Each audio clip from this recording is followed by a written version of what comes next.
one song. What is the singing? election coming there, you know who they're voting for. But you have a kind of chorus they were singing. Let me hear. If NDC win again, we cry it. If NDC win again, we ball it. If NDC win again, we cry it. If NDC win again, we ball it. I know. Me partner till he meet me, I tell you he vex like hell. He says Spider Grenadians go vote back Dr. Mitchell. I said till he 5 years now you there, you don't have to vex. And Grenadian people are stupid, they know where to put the X and they singing no cookie eye, no cookie eye. Who you voting? Tell me who you voting? What squad? No cookie eye, no cookie eye. Bring down. Who you voting? Tell me who you voting? Instead of NDC walking to build the country, look how they fighting like dog and cat in their own party.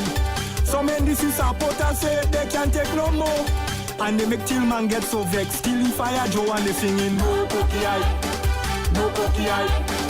Who you voting? Tell me who you voting? What squad? No cookie eye, no cookie eye. Bring down. Who you voting? Tell me who you voting? If NDC win again, we cry it. If NDC win again, we ball it.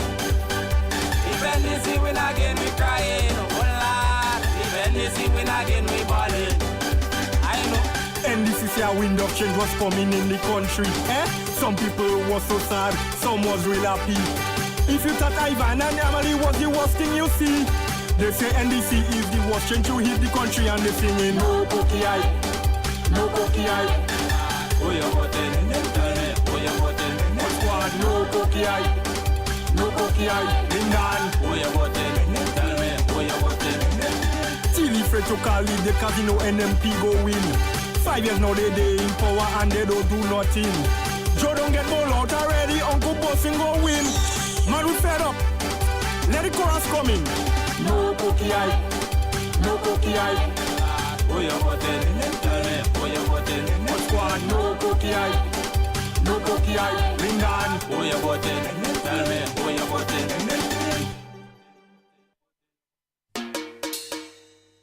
NLP, don't waste no time. We throw in and they say in the garbage can. We throw in and they say in the garbage can. We throw in and they say in the garbage can. We throw in and they say in the garbage can. Till boy in the garbage, full of ton in the garbage. Allen in the garbage, Nazimov in the garbage, Gilbert in the garbage, Osbert in the garbage.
sea in the garbage can.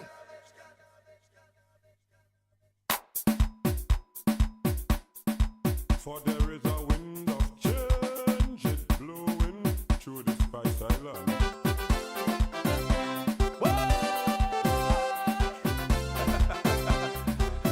to the people, Mr. PM, don't play with the Canadian people, because the wind is turning around. That's all. Like all you did, only plan how to win. And after that, all you can do are thing. Poor people balling, they can't eat a meal. So what? It's like all you deaf and can't hear that still. Still waiting for one project to take off. Like it don't mean as if how them could start, but prepare yourself and bang your belly, cause the wind turn around heading back for we. So I said the wind of change, it blowing in the next direction. Man, the wind of change, it blowing back where he came from. Hear the people out on the streets. We want cheese, we want cheese. Man, they say they're tired, they can't take it. We want cheese, we want cheese. Man, the country balling is sick. We want cheese, we want cheese. So they need a doctor to come fix it. We want cheese, we want cheese. Hear the young men out on the block. Man, they say they're tired of the old talk. Listen to them. Every day is blah, blah, blah, blah. That alone. And they can't see action to back it up. Oh, Lord God. Woo! I say be careful, the wind turning around. Be careful. Woo! PM like the whole country on a halt. Like your cabinet brain locked in a vault. It looks so. Teachers pondering on what they go do. The pushing program, all you cut that too. Oh, people, sir. 600 million as they say you have. Why you still living for people to stop? No talk about corruption anymore. Don't fool on yourself, cause the people know. They know, they know. So I said the wind of change, it blowing in the next direction. Man, the wind of change, it blowing back where he came from. Hear the people out on the streets. We want cheese, we want cheese. Man, they say they're tired, they can't take it. We want cheese, we want cheese. All you know, all you lie and cheat. We want cheese, we want cheese. Pay back in the son of a gun. We want cheese, we want cheese. Hear the young ladies in the town. Listen to them. Man, they say they're tired of run around. Listen to them. Still waiting for some good to come. Wait, they waiting, smell them and they Good night to Grenada, Carriacou, and Petit Martinique, the rest of the Eastern Caribbean, wherever you are listening. be careful, sir. Don't play with So basically, those of you listening locally, regionally, internationally, once again, it is time for Talking Points. My name is Sheldon Scott. I'll be here with you up until the 10 o'clock hour. It's now 6 minutes after the hour of 8 o'clock on the Spice Isle of Grenada. no medication, so them nurses say. Yeah, you make it, boy. You make it. Unemployment, well, that's Hope you all had a fabulous last few days, the carnival season. a lie. For those of you who take part in the carnival activities, I hope that you had a wonderful one, yeah? That you've come out on the other end okay, yeah? You can't hear, listen, but I Good night to you, Joyce, down there in Trinidad. Hope you're having a wonderful one. man, the wind of change, it blowing back where he came from.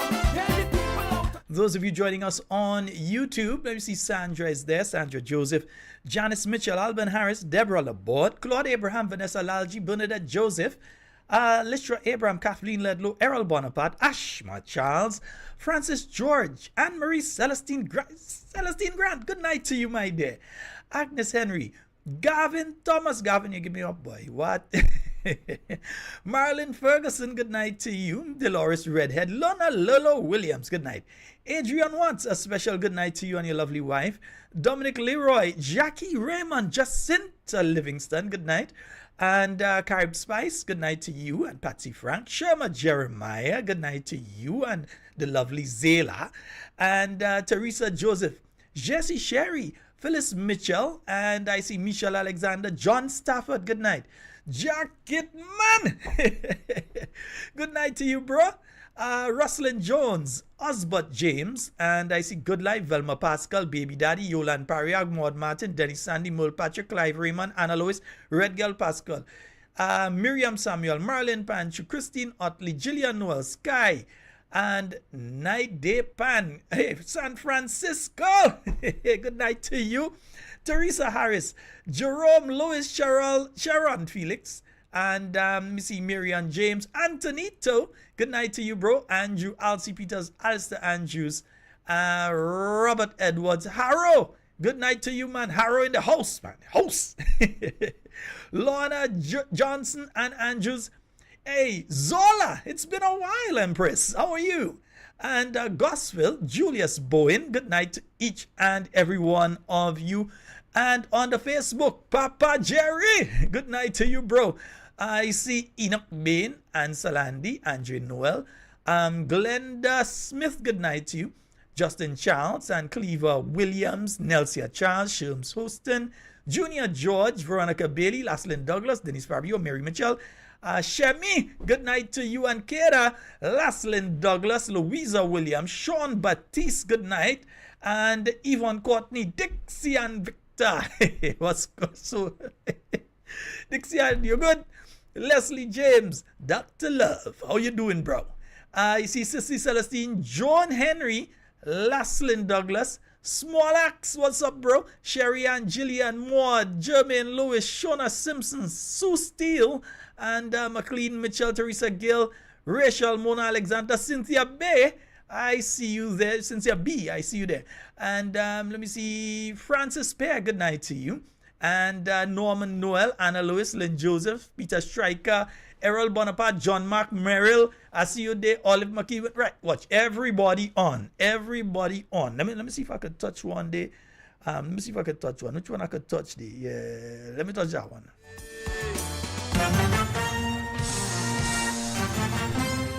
Yeah, we've been off for a few days, haven't we? So you know we've got a lot to deal with tonight, huh? Might have to go a little past the 10 o'clock, you understand? Yeah. Don't worry, I make provision. I even add saltfish to it too. I make provision. I was the first one to win independence from 3 times in a row. But they never even invite me to one of the independence shows. So Carnival 2024 has concluded. And folks, the phone lines are open. I should announce that. 440-7377 and 347-329-3101. Those are the numbers for you to call and get onto the Insider.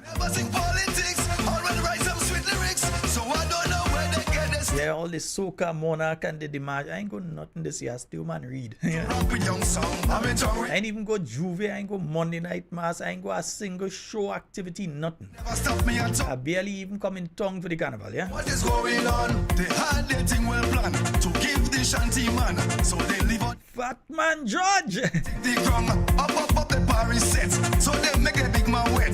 Let's say a special good night to all the listeners listening via We Noise Radio. Good night to you, Wade. Good night to the We Noise Radio squad. Those listening via the devices. Those listening via terrestrial radio. Good night to you, bro. All your listeners. Then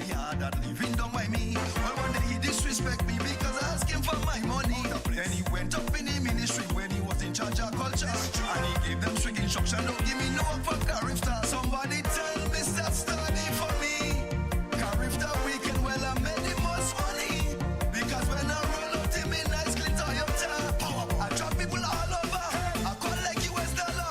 But I never make Bobby roll and a Queen car. Hey, somebody tell this banger wrong. I'm mistake he make to with young song. I'm in tongue real long. I know what is going on. I want him to explain to the people how we got his driver's license. I'm in tongue real long. And folks, we have to continue to be careful now. The carnival is over. As the late Eric Williams say, Fet done back to work. Right. Fet done back to work. There is quite a lot of things that have been happening in the background while the nation has been focused on who going to win Groovy and who going to win Soca Monarch and who going to win Road Match and how much oil we could throw on we skin. While that has been going on, a lot of things have been taking place in the background in the hope that you and I would not notice what is happening or that we may skip over that and move on to something else. Basic smoke and mirrors. So a lot of things have been happening in the background. One of them that we continue to need to be very, very, very concerned about, and we need to keep our eyes on. Now, what has happened with my screen here? Oh, you move. How you move? No, you're not supposed to be there. You're supposed to be over here. Right. Yeah, all kind of thing happening with my screen. They thing moving from one direction to the other. All kind of thing. Right. Now, what has happened is that we need to pay attention. Sometimes, as the elder folks say, when your neighbor house is on fire, wet your own. Yeah, they say your neighbor house on fire, wet yours. Because you know there's a high possibility that the fire can spread. And as you see here in today's Trinidad Guardian, they're speaking about dengue getting to the level of COVID. So the minister there has said, brace for more dengue, that infections in Trinidad are climbing. In other words, they're having a serious outbreak when it comes to dengue over there. And you know what? Usually what happens over there tends to end up happening over here as well when it comes to these things. So about 2 weeks ago on a Friday, they put out some information that yes, they're seeing an increase in dengue on the island. We need to be exceptionally careful. I believe there may be many people who have dengue right now and don't even recognize that they have dengue. There's the danger. If these people have high fevers and they're bleeding and so on, there's a danger. They need to be rushed. If somebody has a high fever or any of the symptoms of dengue and they are bleeding, don't just go straight to the general hospital. Yeah? If you see they're passing blood and they have a high temperature and so on, please, hospital. Because there may be many cases where people have dengue here and do not recognize that they have dengue. And especially if they are elder folks, they are up in age, so their system is a bit weaker, or little children, babies and that sort of thing, or people who have other things. They may be cancer patients, etc., and on treatment and so on. So several people have already died in Trinidad with dengue, and they are warning their nationals to be careful because of what could happen with the dengue. Remember, we also have a situation in Carriacou. As much as the Ministry of Health may be doing what they can do now, but the education needs to take place in Carriacou in relation to dengue. Remember, it's not a situation that the majority of people in Carriacou were connected to Nawasa and therefore did not have any storage tanks and that sort of thing. Nearly every single house in Carriacou had their storage. And as such, now that some of them don't have the houses there again, the mosquitoes are replicating in those cisterns, etc., around the island. And not only there, but you have the situation here in Grenada, especially north of the island, where there was some significant destruction that took place due to Hurricane Beryl, where there are areas that may have been cleaned up of some stuff, but there may still be things in the bush and so on that are causing high numbers of mosquitoes, and it's right around the island, really. So all of this, I think the Ministry of Health in Grenada, we have two things we have absent in Grenada. We can't seem to find our commissioner of police. We doesn't hear from that guy. We doesn't see him at all. So I don't know if we have a commissioner of police, because we doesn't see him. We doesn't hear him. So he seems to be, in fact, I hear they want to replace him. They don't know how to replace him. I hear all kind of thing. I hear all kind of stories when it comes to the commissioner. I hear they want to get rid of him. I hear they ask him to go. I hear they're looking to see who they could get to replace him. They want to bring in somebody from another country. I hear all sorts of stories. I'm waiting to see. Because we had a commissioner of police here. And right now, we in another island or chain of islands working. After they say that he can't work here, he end up in another chain of islands working. But we don't see him. We don't hear from him. We hear from other people lower ranked than him in the hierarchy of the force. We hear from them. We don't hear from him. The next one is we don't seem to have a Minister of Health. Because our Minister of Health, as according to some people, they say he's spending most of his time on the fowl farm. So I don't know if that is where his aim and his objectives are, is on the fowl farm and so on. But we're not hearing from our Minister of Health. We're not seeing our Minister of Health in any significant way when we have these things happening. Yes, you have the Public Relations Department within the Ministry of Health, but they have to be guided by the minister in the same way. Under the last administration, you would have, when it came to things like COVID and so on, that the Minister of Health took the lead in speaking to the nation in relation to it. Yeah, and he brought the technocrats or the people who have the technical information, the doctors and so on, together with him to help provide that information to the nation in relation to that. So we have this situation that's developing with COVID. You do have COVID as well, still around, but you have this situation that's developing with dengue. And we know after the carnival when a lot of people resistance low because they've been going for days on end and they've been drinking the alcohol and so on. We know what's taking place there. So we need to be careful. Just remember, when you see headlines like this in your neighboring countries, when you see headlines like that, no, when your neighbor house is on fire, wet yours. All right? Nice.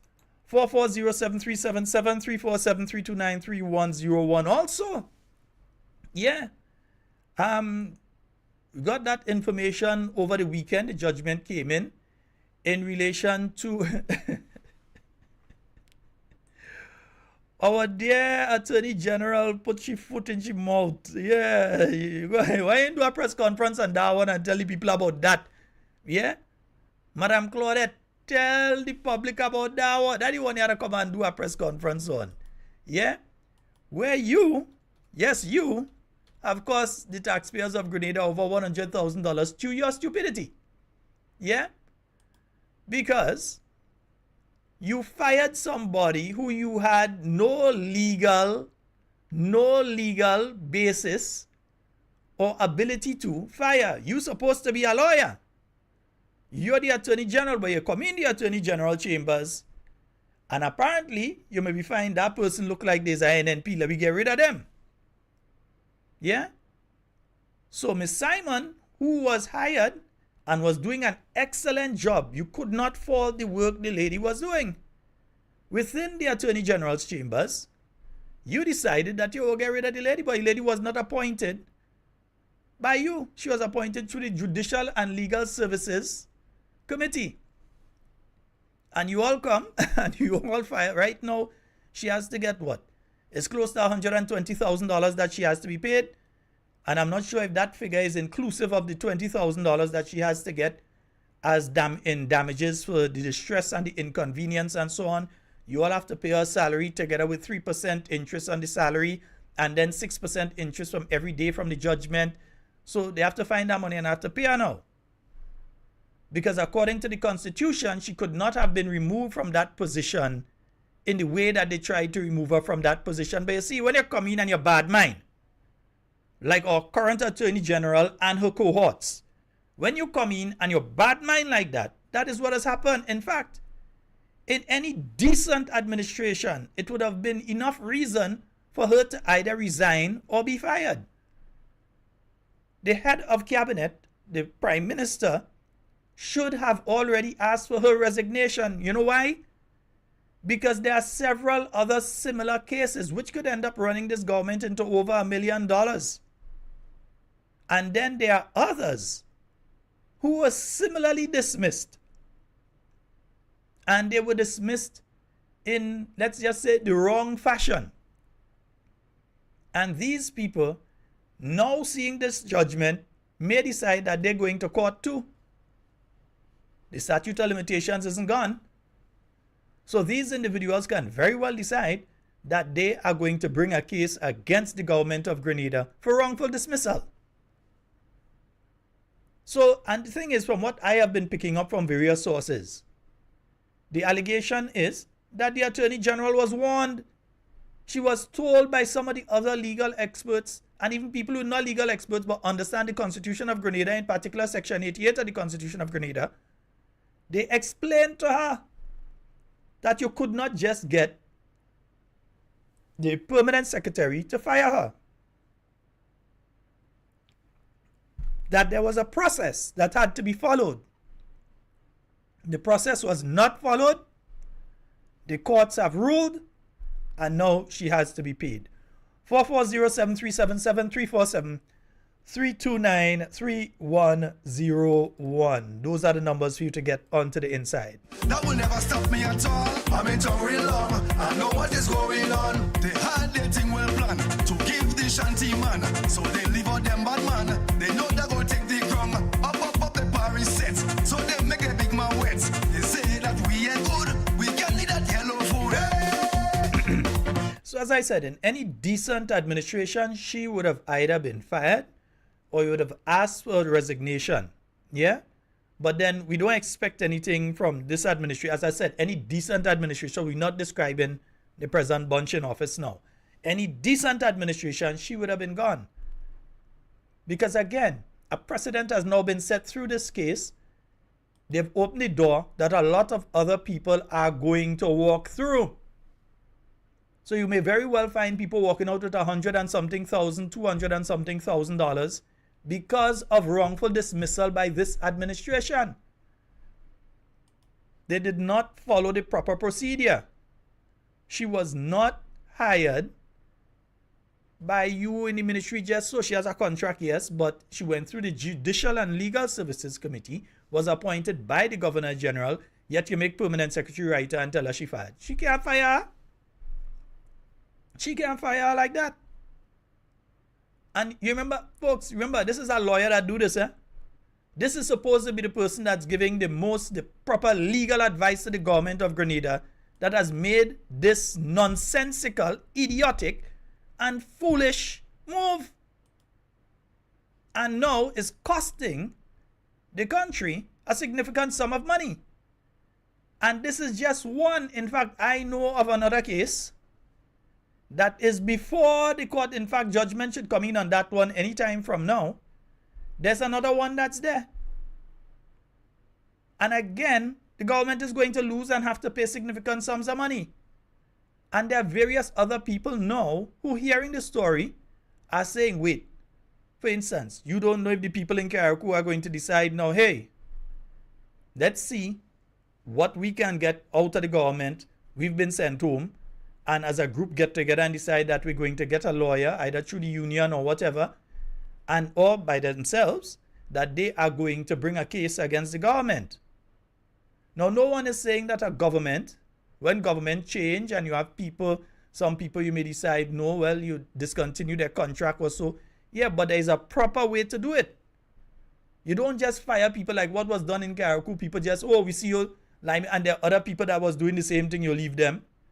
And then the people didn't get their holidays, they didn't get none of the money they have inside anything, you just send them home. You don't do those sort of things.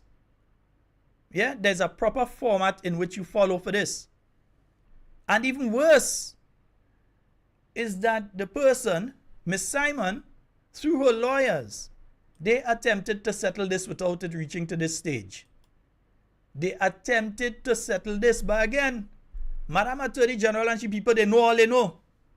So they didn't bother to try and settle, and now they find themselves stuck. Watch. Miss Simon, next time, sue the Attorney General herself too, not just the government. Sue her in private capacity. Do that too, yeah. 4407, wait a minute, yeah.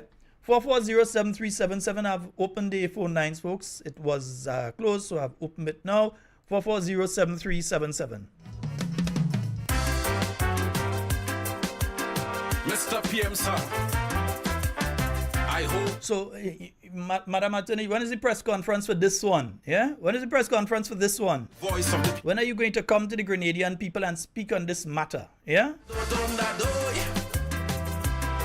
They should fire you. Or you should have enough. Well, I can't accuse you of having decency, but you should go. Yeah. If you are son. In all fairness, I told all of them, hold on. I wouldn't accuse you of having decency to know to go. Nah, I ain't going to accuse you of that. Of a chance. But it's 2 years now, grace period, past and gone. I had no problem with the pension, that was okay. But the money you didn't source on your own. So the credit for that it had to split 2 ways. And we have a caller on the line. Hello, good night. Hello? Hello, good night. Sheldon. Hi, good night. Good night, man. Yes, night. You're live. Go right ahead. Yeah, man. How's the holiday, man? Well, I took a lot of rest. All right. Yeah, I took a lot of rest. Right. Well, I just got a heal up to learn Rasta Day. Yes, the program. Good. Rasta, Yeah, man. you need to call me as soon as the program is over. We have to deal with that situation. right? I say call you when you finish. As soon as the program is finished, because I misplaced the number that you gave me. Yeah, you I- could always call I- me on that. I misplaced it. So give me a call as soon. And you have my mobile, don't you? Yeah, your number. Right. So give me a call as soon as the program is over, please. All right. I do you inform me, man. Inform me and say hello. Can we do man? Can we go call when she up, man? She'll call. All right. I hope she enjoy the holiday. All right, brother. Blessings. All right. One love. Have a good night, brother. Yes, I. Okay. Yes, indeed. 440-7377 347-329-3101. Wait, Mommy George, me know what you're talking about then. I never hear nothing about. I don't know what you're telling me about. 440-7377. And folks, as I said, while we have been, some of us have been occupied looking at other things, and yes, Joyce, yes, I have seen that also the World Health Organization, they are monitoring monkeypox. I ain't know about taking any vaccine for that one. You know, the street. But they have been talking about monkeypox too. There seems to be a spread when it comes to the monkeypox, right? So, yeah, keep it to monkeys. Don't let it spread to humans. But folks, I also wanted to show you all, and let me see if I can pull it up quickly. I also wanted to show you all a bit of this. Yeah, and I will bring it big. Yeah. And this here, this is the government Gazette. And as you know, we on this program tend to pay particular attention to the government Gazette because a lot of the information in there has a lot of implications to all of us. Different things that government is doing, they must place a notice in relation to it in the government Gazette. And, you know, close to 2 years ago, we heard that government had reclaimed the property that the Kimpton by Kawana was at. Only to find out now that they have just started the process of reclaiming that property, which could mean several things. It could mean that they've finally paid the person, Mr. Warren, the 22 million it was, yeah, that they claimed that was all they had to pay, the 22 million, right? So, the Land Acquisition Act has been brought into force here, signed by the Secretary to Cabinet, Ms. Carvelet, and it speaks to TBL here, meaning the True Blue Development Limited. Now, this property is the property that was formerly part of the Flamboyant Hotel, where you have the Kimpton by Kawana project that was being built there, and that is supposedly, remember wasn't there a signing or something and it was handed over, and you hear that how Silver Sands now have it? Well, I don't know how the government could have given it to Silver Sands when the government didn't own it, because this means that they are now acquiring it. They are using the legal basis now. They have to publish, I think it's 2 or 3 times. Legal person, remind me if it's 2 or 3, that they have to make the publication before they can acquire the property. So they have now started the process to acquire the property. So they couldn't give anybody a lease to it and hand it over to anybody yet. But that's the impression they were giving, because they keep telling people that, hey, we are going to see construction starting there very soon, and they're going to see construction there, and so it is just, they have just started the process, right? They started on the 25th of July, right? This one is from last week, Friday, is when they did this publication. So government will soon finally be in ownership of that property. Now remember, on this program before, all of this was happening during the carnival. We jumping up, who out drinking, who liming, who bathing in oil oil, who doing whatever. All of this was taking place in the background. And I think they did it around now because they don't want you to know. So they release all this sort of thing around now. In fact, they've also on Friday, now tell me this, Friday is when you're going to put out the information in relation to scholarships to China, scholarships to Mexico, and there was another Chile, scholarships to Chile. When the people that you are targeting, their brain is elsewhere. Their mind is elsewhere involved in things. on a Friday, Carnival Friday, Bacchanal Friday, Fantastic Friday, is when you're putting out about scholarship. Which young person go in and read and look around to go and see about scholarship on Carnival Friday? Because they have their intention of who they want to give these things to. So they send out that information on Friday. And all, strange enough, the ones for the Chinese short-term courses where you could go and do a 3-week or a 2-week or a 6-month course in relation to agriculture or medicine or different things like that, they put out that information on Carnival Friday. Who paying attention? And I believe it was purposely done that way so that when they take their people and they send, they could always say, well, we did put it out, They didn't say, well, okay, let's put it out before. And I'm absolutely sure they had this information before. Absolutely sure that they had these bits and pieces of information in relation to the scholarship before. But they do a lot of these things in the background so they could say, yes, we did it. But they did not do it in a way that it would have the most exposure. So right now, those lands, not in True Blue, they're in Montrouge. I think some of them are bordering where the Prime Minister is living now. So those lands are now being taken over.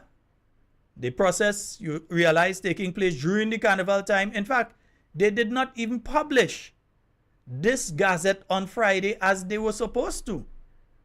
It came out on Carnival Monday. Carnival Monday, when people playing jab, everything is when this thing came out. Why again? Because they don't want you paying attention to that. So all that lot or parcel of land situated at Montrouge in the parish of St. George in the state of Grenada, containing by a measurement 4,495 square feet, English statute measure, and abutted and abounded as the same is delineated and described in the plan or diagram thereof marked TBDL, which stands for True Blue Development Limited. So all of this takes place when your attention is elsewhere. That's how they're operating here. Yeah? So you would not know that this has taken place. There was a first publication, again, a couple weeks ago. They kind of sneak it during a period of time when you had all these semi-foul kind of thing with people ain't paying attention to that man, looking to see who going to Soca Monarch and thing. And now they've come with the second publication in relation to this. But there was something even more interesting on this issue of that land. Something way more interesting as far as I am concerned. And that's when I saw, let me see if I could bring this here. That's when I saw this. And let me see if I could bring it split screen. Right, that's when I saw this come up. Now, Ms. Sabrita Khan Ramdani is a lawyer. She is the Chief Executive Officer of Orion Corporate Services, which they are local agents for the Citizen by Investment Program, the CBI program, or as most people say on the street, the Passport program. They are agents for that program. Yeah, nothing is wrong with them being agents for the program. And again, I'm not saying that this lady is involved in any wrongdoing or anything like that. No way. I'm not saying that. Yeah? But she issued a notice that was very interesting to me. When she said persons who were approved and granted second citizenship of Grenada by investment into an approved project, the Kimpton Kawana Bay, and were unfortunately caught in the middle of the dispute which arose and placed the project on pause, should be aware that they are eligible to claim compensation for their investment. Thankfully, there was a resolution between Kimpton Kawana Bay and Government of Grenada. For those of you who have not yet submitted your claims for compensation, given the nature of these matters, should be aware that the window to make any claims of compensation is limited. And they put down to the bottom, the clock is ticking. Now, folks, on this program, we said to you that when the Government of Grenada claimed, that when it comes to the Kimpton by Kawana and that they've settled with the developers and that was it, and they spoke of 22 million US, we told you that that was not the end of it.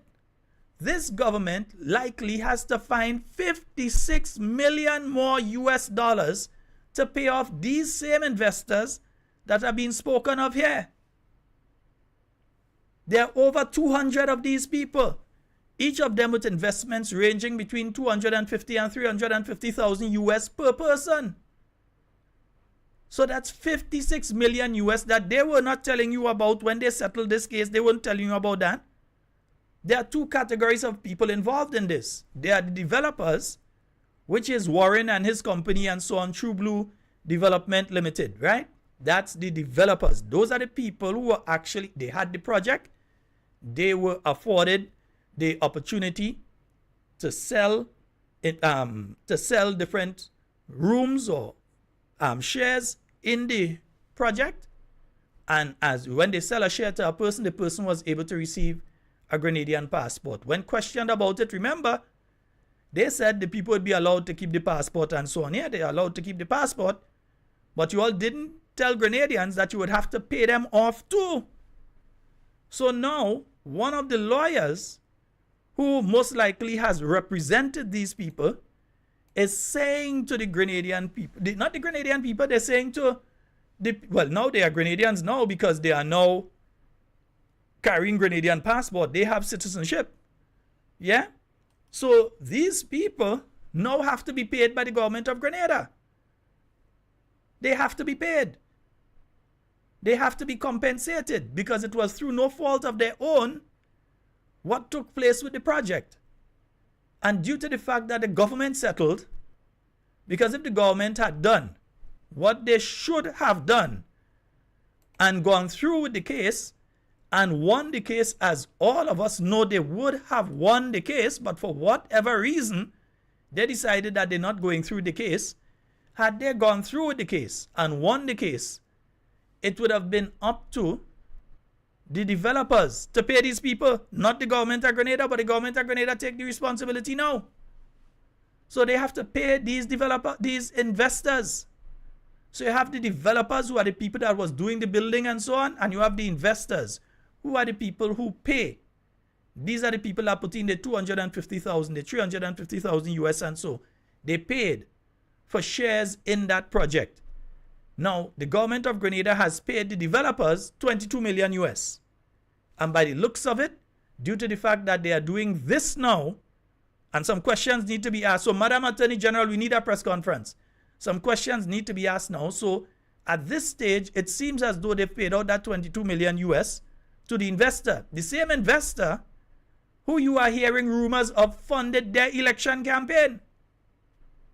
So in the same way, I think I'll find only 22 million US and most likely finish pay. I hope I'll find the money and pay Miss Simon she $100 and something thousand. Yeah? So all of this, my friends, has been taking place in the background while we focusing elsewhere. While we jumping up in the rain. While we rolling in the road. Well, not we, because I tell you, I was home reading. I was not. I didn't see a jab in face-to-face for the whole season. I was home. But while some of us, or the majority of us, our attention was placed elsewhere, these are the things that were taking place. These are the things that were happening in the background. So now, this is a clear indication that the government of Grenada has to find the money to pay these people. And it's over 200, I think it's around 214, if I can remember correctly the number. It's about 214 of them. And the total investment from the investors' end of it was in the region of 56 or so million US that now the government has to find to pay these people. They didn't even have enough sense to negotiate to try to keep, okay, the project we're going to what do they call it, grandfather? Yeah, these people into the next project. We're going to just move them along into the next project. They didn't even have the sense to negotiate and try to do that. They just decided, no, cut. That's it. We're going to pay them too. So pay the investors, pay the developers the 22 million, and now you have to find 56 million US that they're not talking about. They ain't giving you that figure. I'll give you that figure because I know it, that figure. But they're not giving you that figure. Yeah? Because these people may also ask for interest on the money that they have paid in, because remember, they made an investment. So you ain't paying $10 and expect to get back $10. You expect to get back something on your $10. So let's see how that one develops. 440-737-347-329-3101. Those are the numbers for you to call and get on to the inside of tonight's program. Yeah? 440-7377. There we go.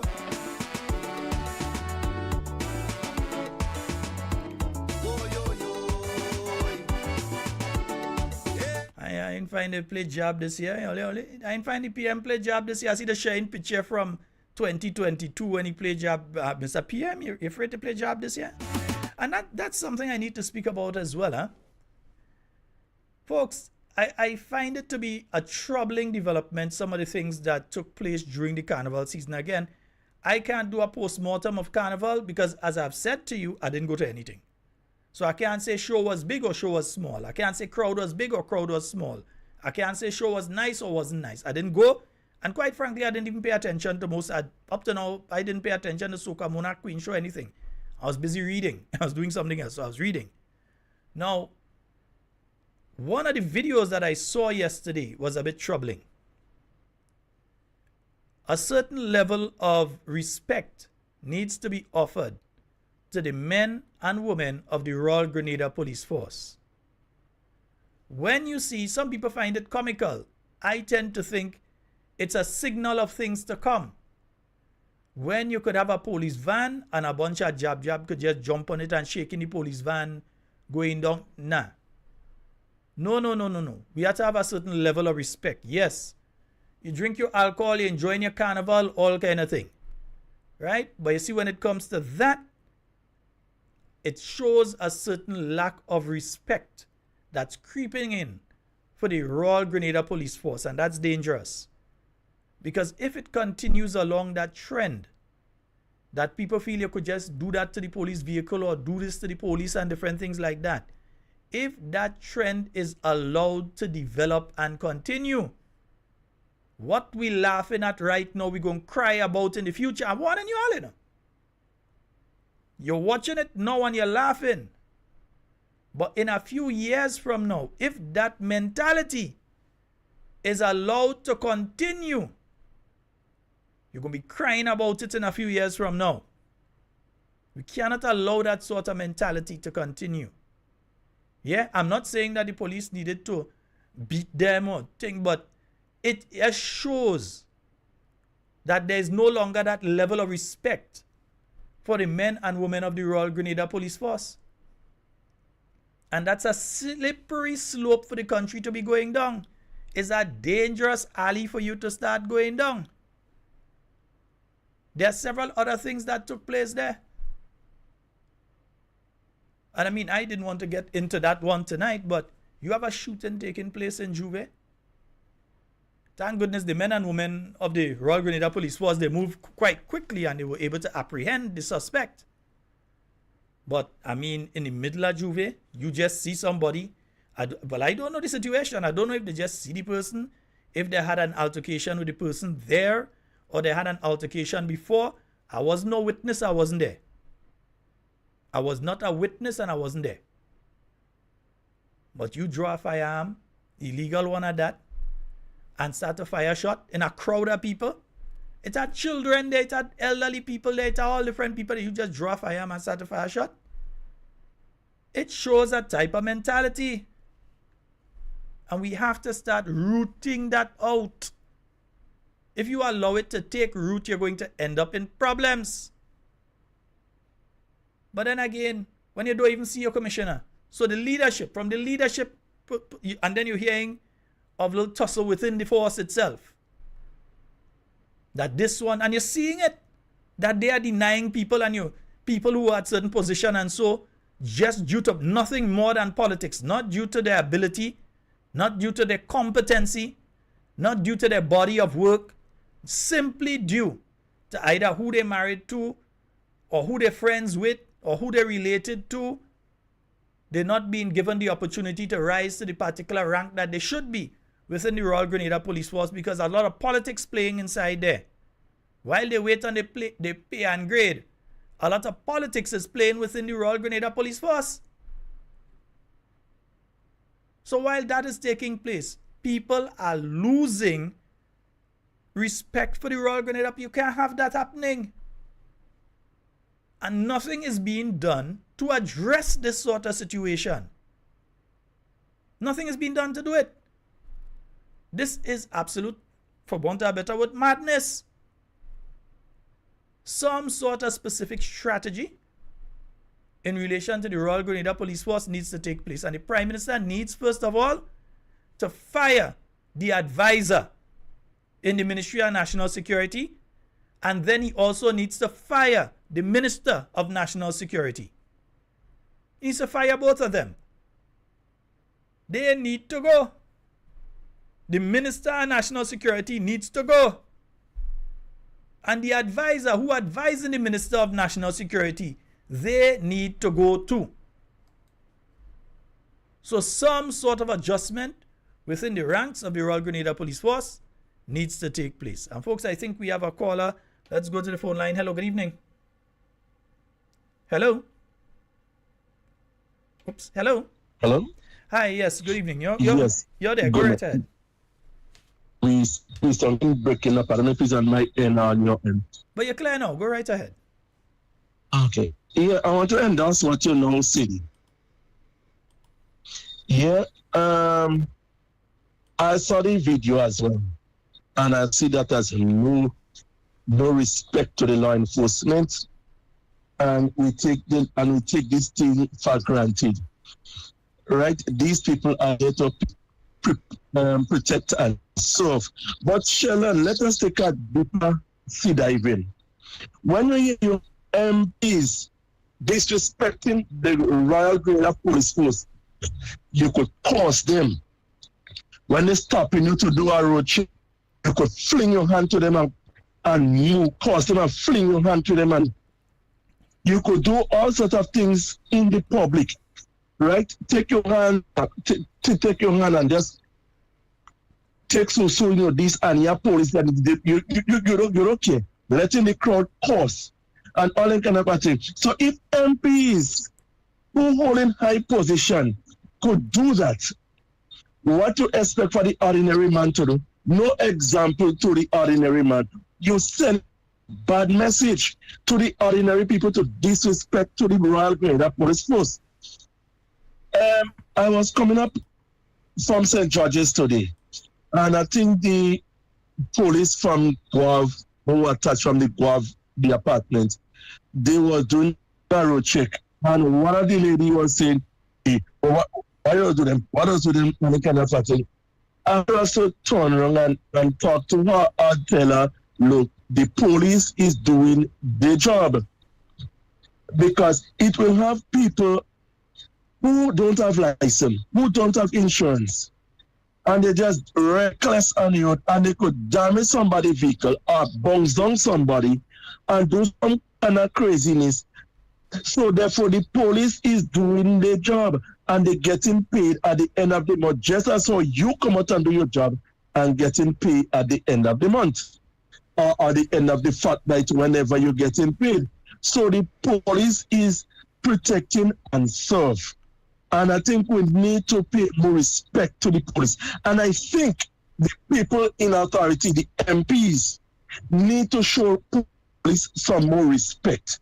You're disrespecting police, and that's not so good for the position which you hold.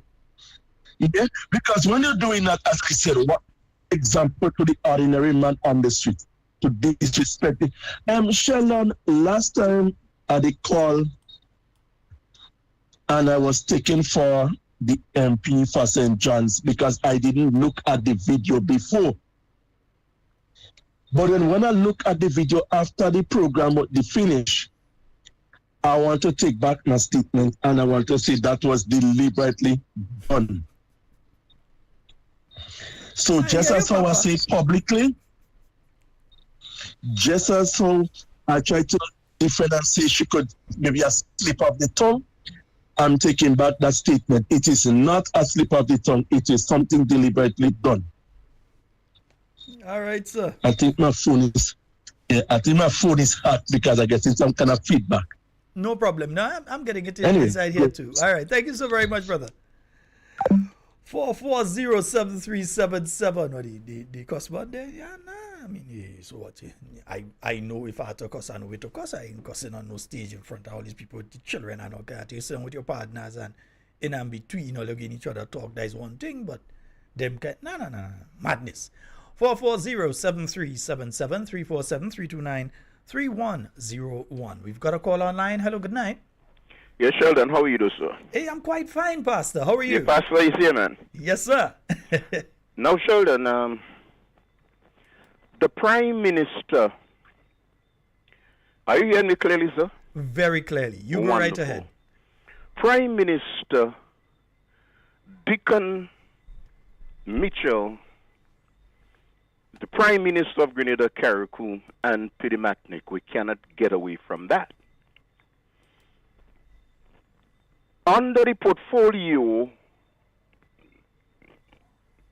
of Prime Minister Deacon Mitchell is the Minister for National Security. Am I right, Sheldon? Yeah, he is the Minister for National Security as well as Prime Minister, yes. Yes, sir. That's one of his portfolios. Yes, sir. So, in other words, Mr. Deacon Mitchell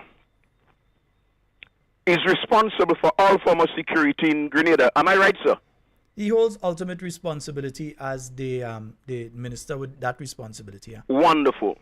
And in providing whatever the guidance, the direction, and so on to the Royal Grenada Police Force as well on that issue. Wonderful. So will you agree with me if I make this statement and say that when the police is concerned, the Prime Minister the police supposed to have the heartbeat of the Prime Minister and vice versa? Yeah, because the budget for the police is actually under the Ministry of National Security, so the budget for the police is actually under the Prime Minister. Now, I'm trying to lay a foundation here. The Prime Minister played job, eh?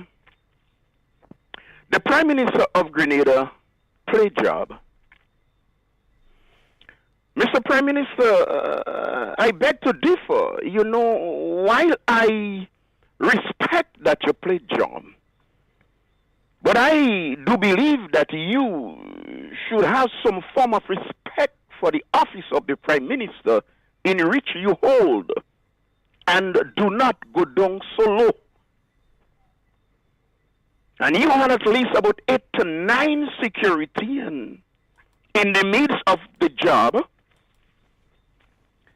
And Sheldon, you ever listen to the quality of song and lyrics that come out from the mouth of the job? Nothing clean. So, Mr. Prime Minister, you in the midst of all the dirty bad word, cruelty against animal, the serpent, the crapo, the guana, you're looking at all that, sir, which is wrong. Mr. Prime Minister, you have school children that go to secondary school, whining on the side of you and whining in the back of you, Mr. Prime Minister. All the dirty lyrics that the jab was singing, Mr. Prime Minister, you was encouraging it because you was a part of it. Mr. Prime Minister, you know what it is to set example? You ever heard a slang say that if the priest could pray, who is me? Mr. Prime Minister, when you have to be in the midst of the job, playing job, how did you fail to see? How did you feel as the Minister for National Security that your police transport was invaded by jab, sir? How did you feel? What example are you setting for our young generation? Mr. Deacon Mitchell, is Pastor Louis speaking here? We have a breakdown of law and order since you become the Prime Minister of Grenada, sir. Mr. Prime Minister, you know what is so hypocrite about you? You is not a job. You're not playing jab, sir. You have the tar or whatsoever you have on your skin.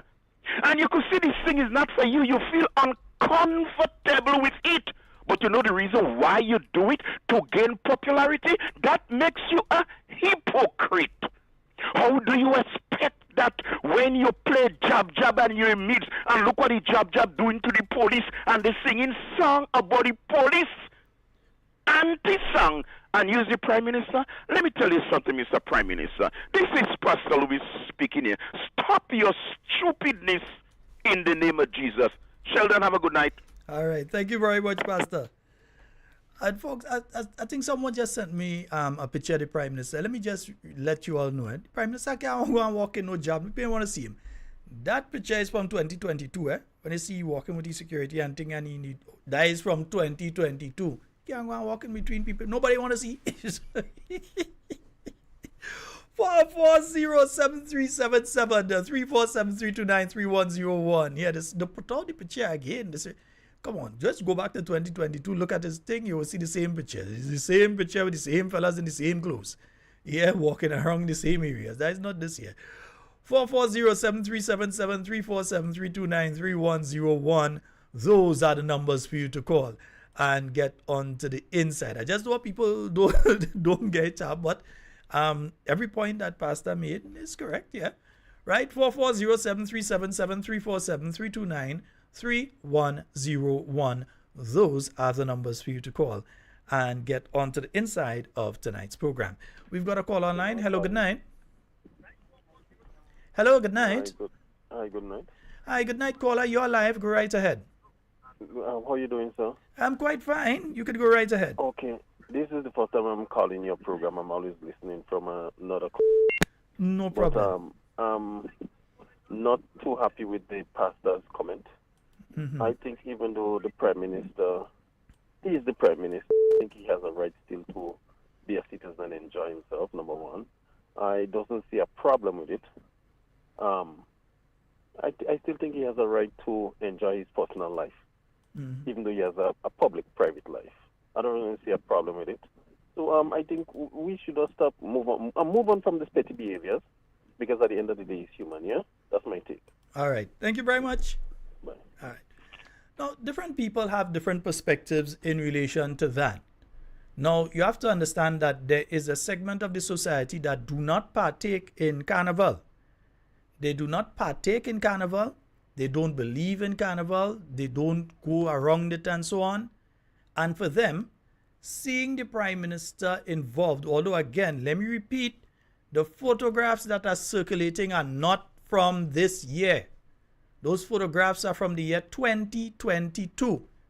Maybe somebody circulating it to give the impression that those are from this year, but it's not from this year. Oops, we lost that call. Yeah, but they're from 2022. Now, understand that there are people who will agree with it, people who will disagree with it. I'm neither here nor there.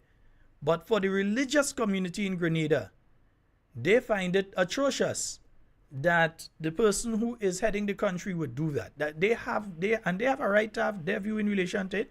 Others who may play jab for themselves and find it part of the culture, they have their views in relation to it, and we must accept everybody's view. We have a call online. Hello. Hey, good night, Sheldon. Hey, how you doing? Hey, good, man. Good. All right, you go right ahead, bro. Hey, Sheldon, everything we see, and everything we look at and examine is what coming to pass. Sheldon, this thing about the government and people suing the government and they were forewarned about it. They were told the way they were firing people, it was wrong. They should cease. And they went ahead and they do it. But you know what Sheldon is cat-making pop about this thing? Is that during the reign of the NNP, they criticize everything. If somebody sued the government for whatever reason, they were saying that the NNP did not respect the law, and this is not a government of law, and it's what they didn't say.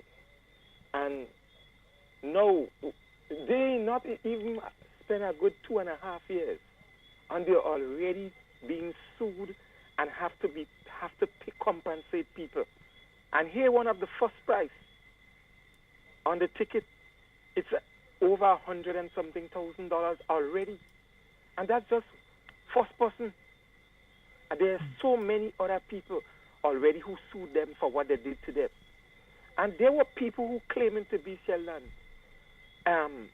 people that wrote the Constitution. They were behaving like them who wrote the Constitution. They eat it, they know it, and it was like their Bible. They were quoting it. You had a guy who had a mustache on top of his top lip here, dark mustache.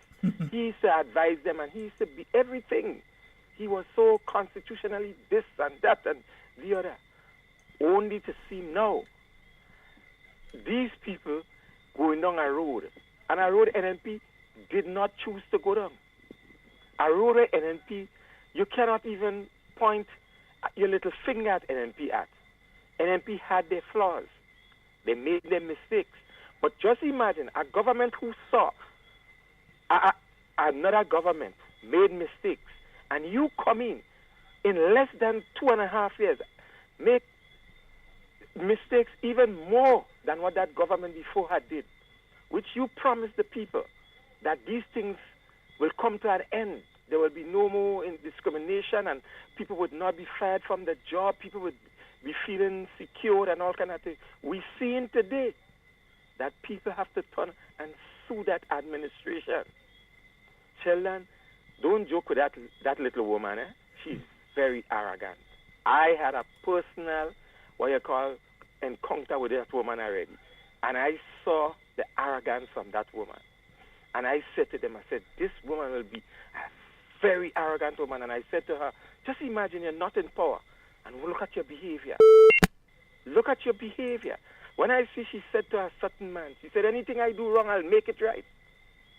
But it seems like those wrong that is being done now, that she could make it right.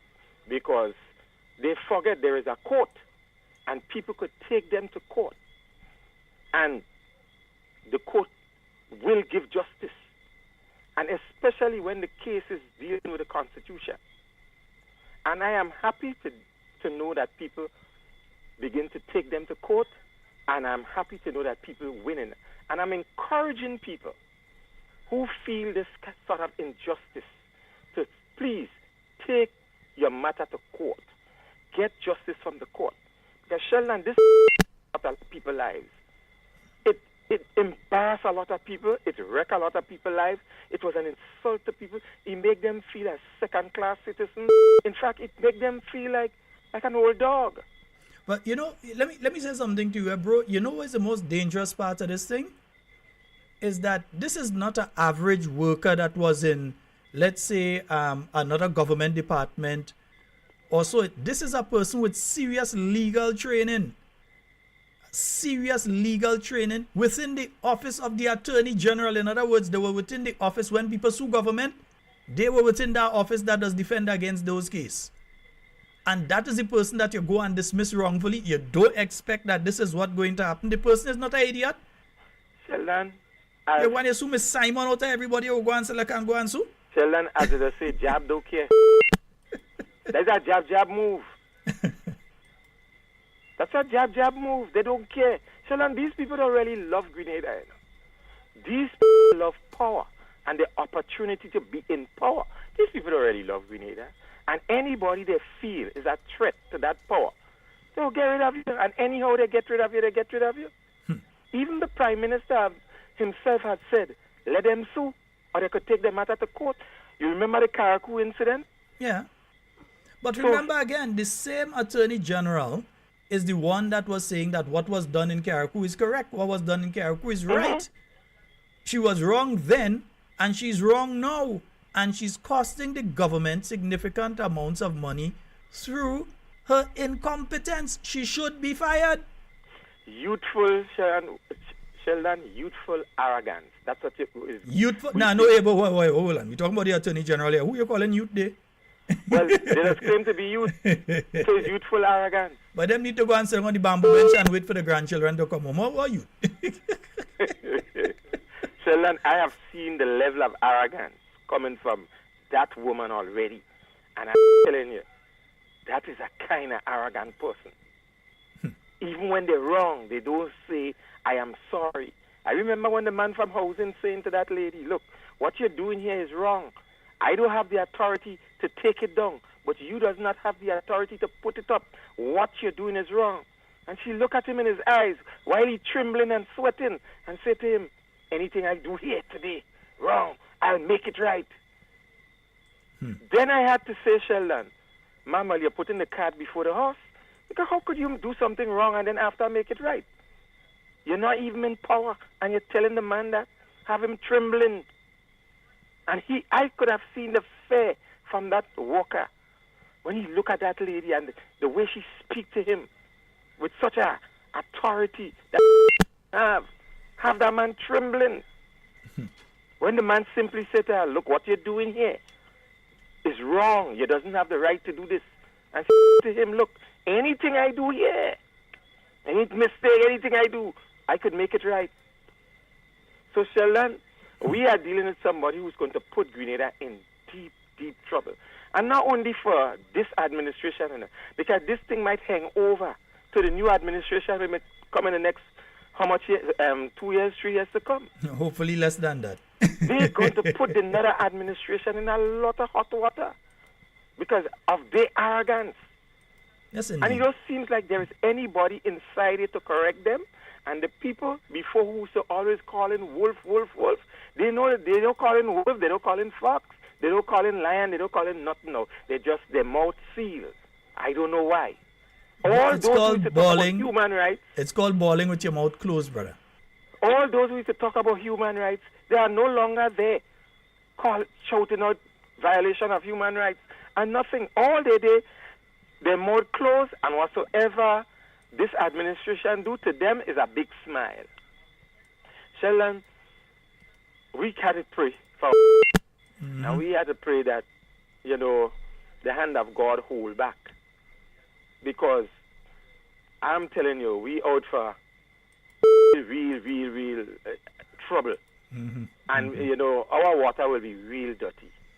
Because this administration, with their mentality of restorative justice, they ain't bringing Grenada down the way we want to go. They are bringing us backward and even more backward. And I just want to say to the Grenadian people, if you know you was sent home illegally, don't be afraid. Talk to your lawyer and look for justice. Thank you, Sheldon. Thank you very much, caller. 440-7377 347-329-3101. Those are the numbers for you to call and get on to the inside of tonight's program. I think, no, that one, not yet. Right, good. 440-7377-347-329-3101. Those are the numbers for you to call and get on to the inside. And I see one or two folks here. No, let me say something here. They're not no joke thing, You go and you interfere with somebody in the legally, in other words, a person who know the law. You go and you break the law to try and fire a person who know the law and working in the place where they apply the law. How stupid you could be. There is not jukutu person here or there that you could just say, well, okay, I'll go and I get rid of them. And they go say, well, okay. And they just go home or they cry and they go home and think, no, these are people that understand the law. That is who you're going to interfere with there, We have a caller on the line. Hello, good night. Hi. Rastafari, brother. Very good? Yeah, man, for the time being. Listen, I tried to call until I must get you. Because the guy who called after the pastor spoke, is he all right? No. What I would say is this, different people. Listen, there are people with different perspectives. If I, as a church-going person, go and play job, I arrest them taxi money next day. Because they know I'm setting a bad example, but I understand why the Prime Minister is playing job.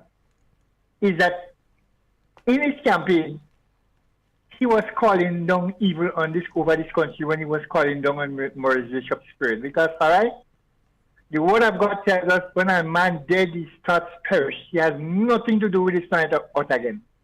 The spirit goes back to God who gave it. So the Prime Minister was in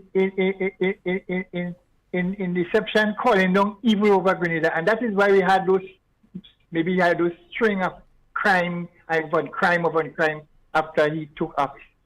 And when you are a role model, you have to know what example you set in. People are looking at you, young people looking at you, middle-aged people looking at you, old people looking. You are the role model of this country. You cannot be in a section of job people and want to come and tell me you is my role model. Then everybody will believe that they and the Prime Minister is linked together. That's why those guys jump up the police van because they feel well, and them is one. So you can't do that. And the gentleman who called you, I thought he was kind of maybe he was still high from the carnival. No, let's not say that. You see, I understand something here. What I understand is this, You have a section of Grenada, the religious section, who would have nothing to do with carnival. You will not see them go and put on a short piece of pants and take a flag and wave in Soca Monarch. They wouldn't do it. They are the people who are not the churchgoers who will do that. They are the people who believe that jab and put on the oil oil and walk with the posy and the serpent and so is part of their culture and our culture, and they will go and play that and it's nothing to them. And to others, they may say that is demon thing. So different people have different perspectives. So his perspective is, in his mind, it's okay for the Prime Minister to do that. But in Pastor's mind, speaking as a member, Pastor ain't just saying what he's saying just so. He's speaking as a member of the religious community and how they view what the Prime Minister has done. So I understand totally from both sides. But I'm speaking as a member of decency. I mean, if you is a Prime Minister, I mean, it's the first time in my life, I don't know, correct me if I'm wrong, I hear a Prime Minister play job. I've never heard a Prime Minister play job before. I've never heard it before. I know. We never heard it before because the Prime Minister doesn't know that this is not the right role model to set. Yeah. So, I mean, I understand what you're saying, but in no way it could be right. In no way is not a good example to set to our young people and to the people in general. So I just pray that the Prime Minister will stop this job thing and set a better example. Okay, my brother. Have a good night. Thank you so very much. Yes. Where I have problem with the Prime Minister and his examples is when you lie near to ganja tree. And up to last week, you have people going to Mount Gay. People going to Mount Gay because of abuse of marijuana. And notice my words clearly here. Abuse of marijuana. Because some fellas I know if they feel there's a volcano, they want smoke always coming out of them. And end up in Mount Gay. And you have this situation that is continuing. Every month you have people that are ending up with psychiatric problems because they've been smoking the marijuana and so on, and they lose touch with reality and they end up there. Yeah, it's not everybody. Different people can take it. Other people can't take it. You have all sorts of things that are taking place at this point in time. And in my view, the Prime Minister has not been a good example when he poses with at that point in time and still something that was illegal. And he knows it's illegal. And he made a campaign promise that he would legalize it. Now you're hearing legalize for medicinal purposes. So when they were talking to the guys on the blocks, legalize. Now you're hearing legalize for medicinal purposes, and now you're hearing we having talks in relation to it and consultations in relation to it. No. Either you're legalizing, you're not legalizing. I mean, come on. Yeah? So the Prime Minister is known not to set good examples. The man does lie come on, I don't know. Maybe he find the more he lie, the more he teeth go get white. I don't know. But he does lie right through. We know that. That is nothing new to us. Yeah? That lie is a must. That should be middle name. Lie is a must. Right? So we know that.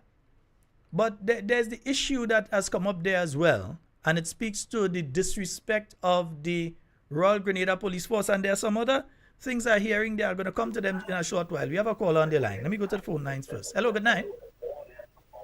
Hello, good night, caller. Hello. Hello. Hi, caller. You're live. Go right ahead. Hey, Sheldon, what's up, man? Hey, I'm quite fine, bro. You go right ahead. You're live. Yeah, I wanted to find out. I don't know if you know of that. When the Prime Minister was practicing law, he used to play job? I know he used to play pretty mass. I cannot say that I remember him playing job. Maybe he did used to play, Okay. I don't know, but so I can't say no because I don't know. But what I know for sure, he used to play pretty mass. Okay. I think he used to play with Well, Andre because Garvey and Associates. Yeah. being the prime minister, I don't think they should have go down to that level though, because you have the country national security at hand, and when you're playing job, that you put yourself open there, you put the country in risk, because if something goes to happen, where you in job? What decision you could make in job if something going to happen in the country? But not only that, friend, it goes even deeper than that. It is having respect for the men of the Royal Grenada Police Force who are tasked with keeping you safe. You should never put yourself in a situation that endangers you more than normal, but also endangers the men around you. They have families they have to go home to at the end of the day. So when, before I know former prime ministers, former Prime Minister Mitchell, former Prime Minister Thomas and so on, they would get a vantage point and they would stay there and they would watch whether it's pretty mass, whether it's jab passing or so. They find a vantage point and they're there and they look at the mass pass. That's one thing.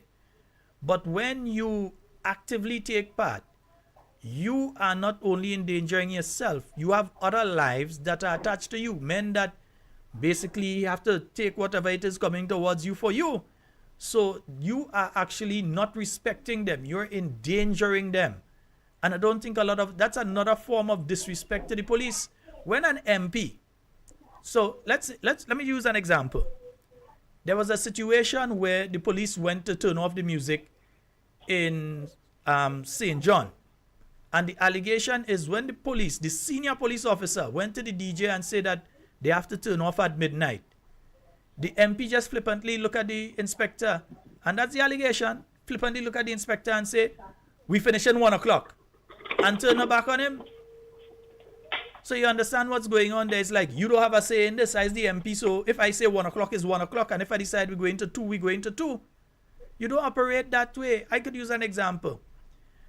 Previously in St. David, I remember an instance when then MP Oliver Joseph, they had the mass taking place in Latant, and the guys wanted to go a little longer. MP Oliver Joseph didn't go to the police and tell them that you're going for an extra hour. He went to the senior officer and asked if they could please allow an extra hour.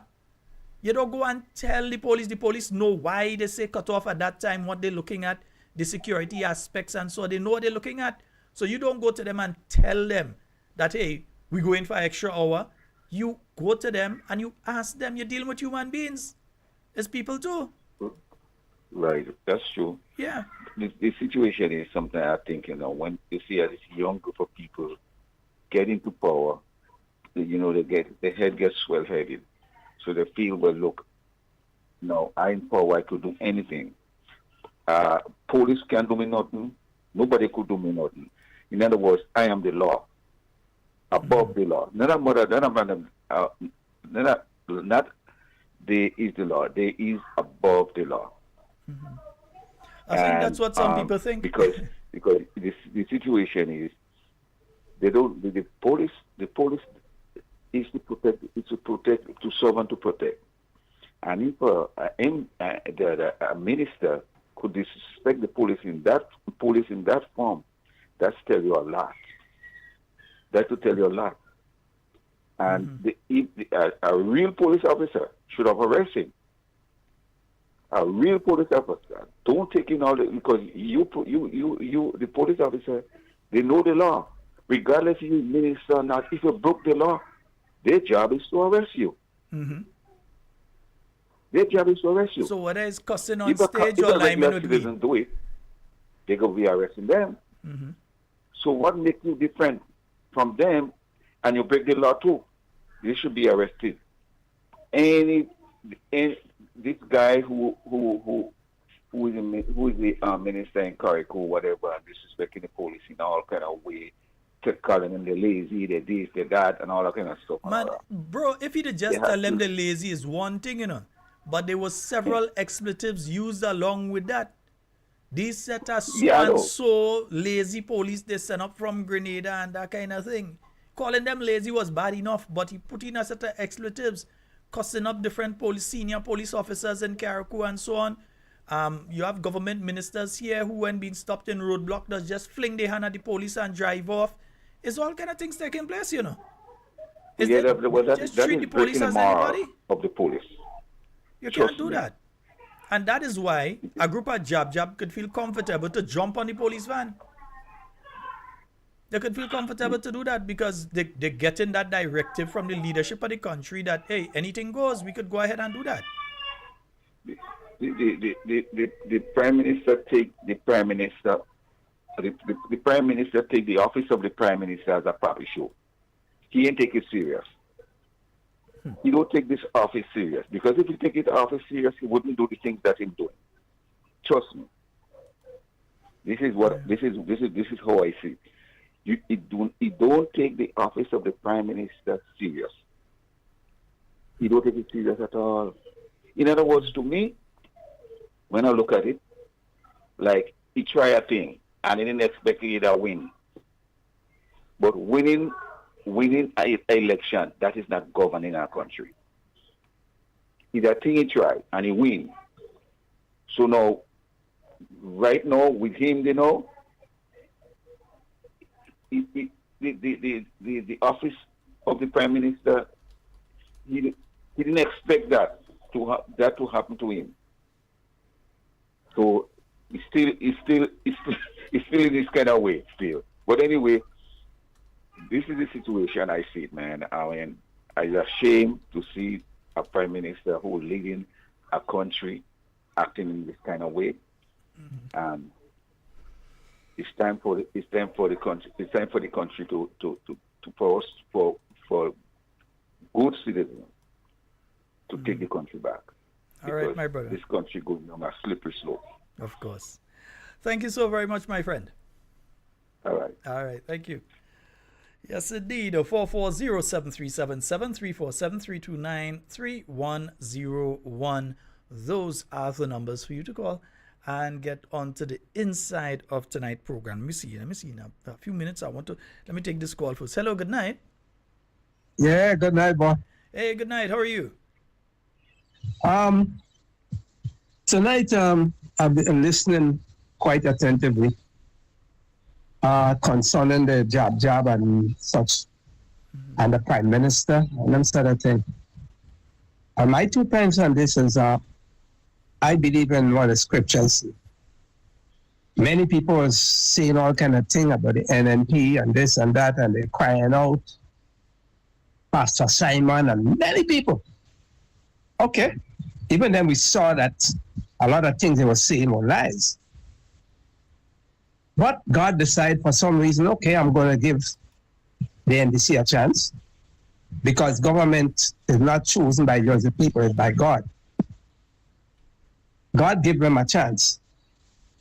And I'm not a carnival person at all because I know carnival is against God. It's against that completely. And I don't care what anybody say because I'm speaking from the biblical talk. Jab is a devil thing. There are no two ways about it.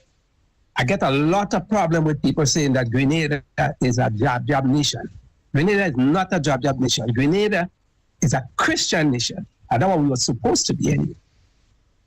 But anyway, God gave Deacon Mitchell an opportunity. And the first opportunity he tried to slap God in his face. He went and joined the devil. From there, I thought something wrong was going to happen to Grenada. And it continues. The truth is, careless what anybody think. I stand on the side of the Lord. Whether anybody is talking about religion, I don't believe in religion, I believe in Christ. And this is what the scriptures say. And it is wrong, not only for the prime minister, but for every and anybody. It is wrong. But they call it fun. I stay home and I pray, and I hope that he would not have murder and them sort of thing, but it's a devil thing. Anything could happen. where women will expose their bodies, men exposing themselves. And this thing, this revelings is not of God. Grenada is not a place that we should continue with this thing. We need to call on the name of the Lord. It is wrong, and I don't care what anybody says. It is wrong. The Prime Minister is going from, let's say, from the shallow to the deep. He's going deeper and deeper. Well, I heard you say that the pictures, which I don't really look at the carnival thing. I saw it, like the Facebook, nothing. I was on that, and I saw this thing last year. So I try to keep away from it because I don't want to see anything about carnival. And I heard you say that the pictures was from last year. Well, 2022, not even last year, 2022. So the carnival before last year. Okay. Yeah. Well, I hope it was so that he didn't go back. But at the same time, I've not seen any changes in his behavior. I'm not seeing it at all. I mean, like towards the people, the Grenadian people. Which I said before, and I'm going to say it again, his attitude, it ranked like a dictator. When nobody can correct him, nobody can tell him anything, and he tells himself he have the right to do anything. As far as I'm concerned, I watched Parliament with them a few times, and they don't seem to even want to stand up to what the Constitution says. Because they don't give the opposition a chance to say anything, and what the opposition say, they cut against it because they have the majority in the House, and they don't want to answer questions which they are supposed to. For the Grenadian people, the opposition asks questions, and they're not answering. Up to now, they never answer a lot of things for us. So we left in the dark. And that is not a very good way for any government to continue. And I'm sorry, but I don't think that they can go very long with that. Just a matter of time. If they make another year, I doubt it. But by God's grace, I hope that there would not be any crime or any kind of thing on the wrong side of getting them out more than the pen. I hope something turn up so that we have to go back to the pen. Okay, brother? Okay, brother. That's my contribution. Thanks. Thank you so very much. Yeah. Yes, indeed. And as I said, I understand all sides of the argument. I understand those who like it. I understand those who don't like it. I understand those who believe it is culture. I understand that.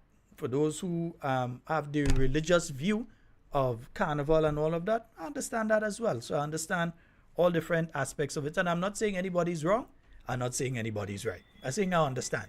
We have a caller online. Hello, good night. Hello, good night. Good night, my dear. How are you? I'll so on you. Good. Yes, let me tell you something now. When you hold in a portfolio, you have to have respect, because you know why? The people looking up on you, children looking up on you, everybody looking up on you. So this man, he come, he say he getting power. Now he say jab. Each and everywhere is jab. So the people who want doing on the police van, because he have jab in the police. Now they see him stand up by a ganja tree, and he take out picture.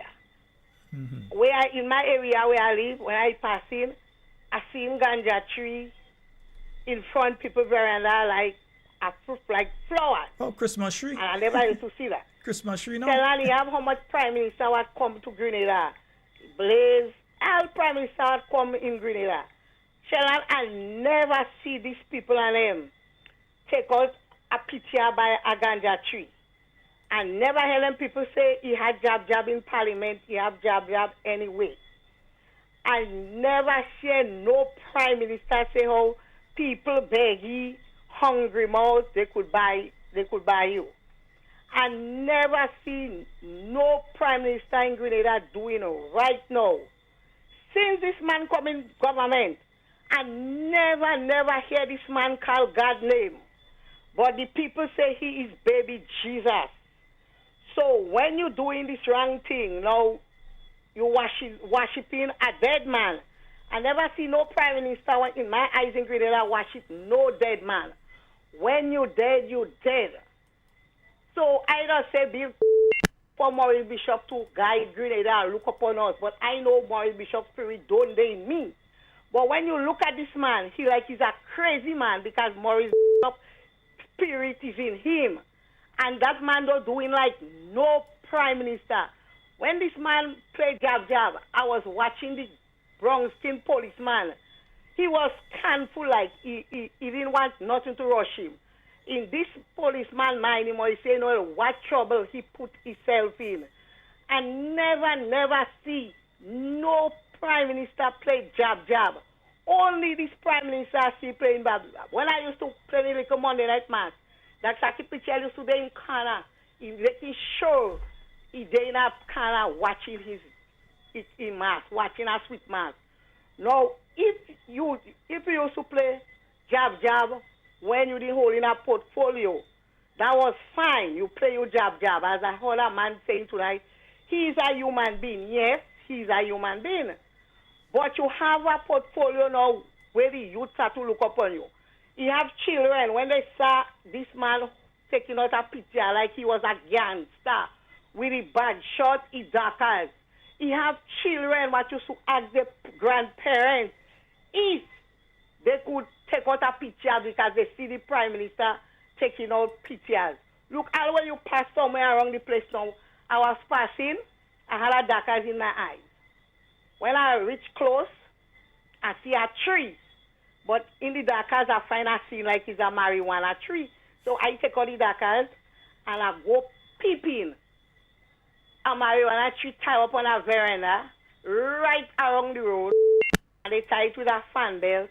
And they tie it on the veranda. And I don't know if it's a male, if it's a female.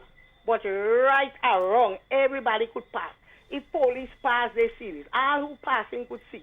So I don't know what really happened to this prime minister. Well, I don't know, like this prime minister doing like he's not somebody else make him. Like he just come out on a tree and fall. So I don't see why people, well, it's different people. Some like what he doing, some don't like what he doing, but I know, and then he making a lot of children lie. Because I have a grandchild here, and when this man lying, he asking if he could lie too. And sometimes he make me lie too, because I'll say that my prime minister is lying so much, so like he make people lie too. Because he making people doing all wrong things. Just making the people doing it. And never see gunshot pass so in all the government in Grenada, and never see a little fet and a gunshot like that. You every minute you hear bobo. I have a grandson there. When I see 3 ambulances pass down yesterday from Soter Street, I pick up my phone, calling to see where my grandson is. I didn't get through. I was so worried. And never see that happening in Grenada. Grenada, like, it come like a desert, because what I noticed again, in Emancipation Day, they had the image of Jesus making stupidness in Grenville. Like the people forget what happened to Brazil. And they come here like trying now to do the stupidness. Well, I sit on the Monday and say, well, if they put on the clothes on them Monday evening to play a little mass, sometimes they might get a dance. And that commonly happen. Some who get real get. And yesterday he gave them a hot sun to make a little dance. So the people must pray. We need a lot of prayer. Grenadians need a lot of prayer. Instead of they sit down and saying the prime minister right and the prime minister this, but let us sit down and say what the prime minister doing. Like that misery calling for like how Brazil people happening. Look at us here plane. How much people, probably like twice now, plane crashing with people. So like the people in Grenada just want to bring Grenada as how Brazil blaspheming the Jesus, and they're trying to do that down here. But as I tell, people must pray. Grenadians, pray. Pray, Grenadians, pray. All right. That prime minister, like I had to say like he was dealing in court, because I never see prime minister get on as this prime minister. Have a good night, Sheila. Thank you very much, caller. Yes, indeed. And before I take another call, let me just run through one or two things because I was speaking about the police earlier. And let me say a special good night to all the men and women of the Royal Grenada Police Force and other police forces who are listening. I did not say a good night to my St. Lucian friends, some who are actually in Grenada right now. Good night to my St. Lucian friends, my Vincentian friends, again, some of who are here in Grenada, and all of the listeners to Talking Points That is what has happened when you wasn't out and about talking for much days and you rest the voice.